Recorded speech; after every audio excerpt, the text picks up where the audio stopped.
Hello everyone, നല്ലൊരു അടിപൊളി job വേക്കൻസിയുമായിട്ടാണ് ഞാൻ ഇന്ന് വന്നിട്ടുള്ളത്. എയർപോർട്ട് ജോലി ആഗ്രഹിക്കുന്നവരാണ് നിങ്ങളെങ്കിൽ ഇത് നല്ലൊരു അവസരമാണ്. എയർപോർട്ട് അതോറിറ്റി ഓഫ് ഇന്ത്യയുടെ അണ്ടറിലുള്ള എയർ ട്രാഫിക് കൺട്രോളിലെ ജൂനിയർ എക്സിക്യൂട്ടീവ് കൺട്രോളർ എന്ന പോസ്റ്റിലേക്കുള്ള വേക്കൻസിയാണ് ഇപ്പോൾ വന്നിട്ടുള്ളത്. ഇതിന്റെ ക്വാളിഫിക്കേഷൻ എന്ന് പറയുന്നത് BSc ഓർ BTech ആണ്. BTech എനി ബ്രാഞ്ച് BTech ഉള്ളവർക്ക് അപ്ലൈ ചെയ്യാൻ വേണ്ടി സാധിക്കും. പക്ഷെ നിങ്ങൾ ശ്രദ്ധിക്കുക, ഡിപ്ലോമ കഴിഞ്ഞിട്ട് BTech ഉള്ളവർക്ക് അപ്ലൈ ചെയ്യാൻ വേണ്ടി സാധിക്കത്തില്ല. കാരണം ഫിസിക്സും മാത്തമാറ്റിക്സും BTechൽ പഠിച്ചിട്ടുണ്ടെങ്കിൽ മാത്രമേ അപ്ലൈ ചെയ്യാൻ വേണ്ടി സാധിക്കത്തുള്ളൂ. അപ്പോൾ ഡിപ്ലോമ കഴിഞ്ഞ് സെക്കൻഡ് ഇയറിൽ കയറുന്നവർ മിക്കവാറും പഠിച്ചിട്ടുണ്ടാവില്ല. ഇനി നിങ്ങൾ പഠിച്ചിട്ടുണ്ടെങ്കിൽ നിങ്ങൾക്ക് അപ്ലൈ ചെയ്യാവുന്നതാണ്.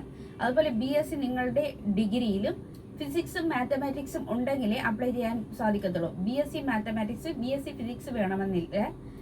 വേറെ സബ്ജക്റ്റ് ആണെങ്കിലും അതിൽ ഫിസിക്സും മാത്സും പഠിച്ചിട്ടുണ്ടെങ്കിൽ നിങ്ങൾക്ക് അപ്ലൈ ചെയ്യാൻ സാധിക്കുന്നതാണ്.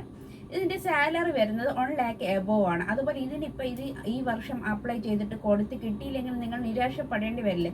ഇത് മിക്കവാറും എല്ലാ വർഷങ്ങളിലും വരുന്ന ഒരു എക്സാം കൂടിയാണ്. ഏജ് ലിമിറ്റ് വരുന്നത് ജനറൽ കാറ്റഗറിക്ക് 27ഉം SC/STക്ക് 32ഉമാണ്. ഡിസബിലിറ്റിക്കാരൊക്കെയാണെങ്കിൽ 37ഉം. അങ്ങനെയാണ് ഇതിന്റെ ഏജ് ലിമിറ്റ് വരുന്നത്. 309 പോസ്റ്റിലേക്കുള്ള വേക്കൻസിയാണ് വന്നിട്ടുള്ളത്.